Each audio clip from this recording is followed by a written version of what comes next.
जपेले रोजाना सखी पिया दीवाना छठी माई के सखी पिया दीवाना छठी माई के सखी पिया दीवाना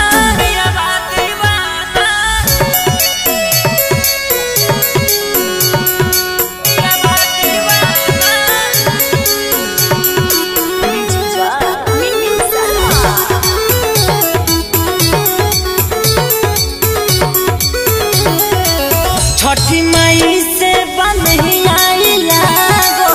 भगवती में उनका बड़े तपागो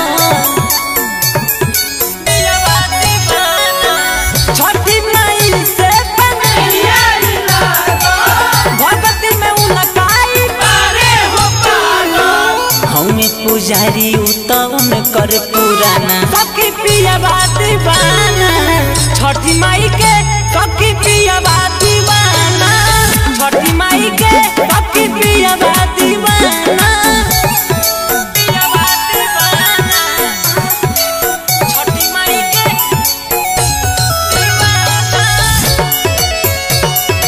YSF रिकॉर्डिंग स्टूडियो मके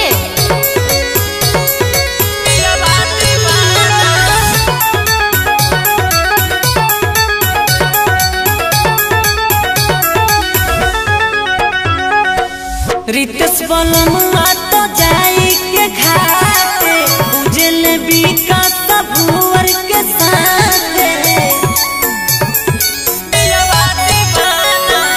रितेश बलमुआ तो जाई के साथे उजल विकास भुवर के साथे कबो नहीं उत करेले बहाना सखी पिया दीवाना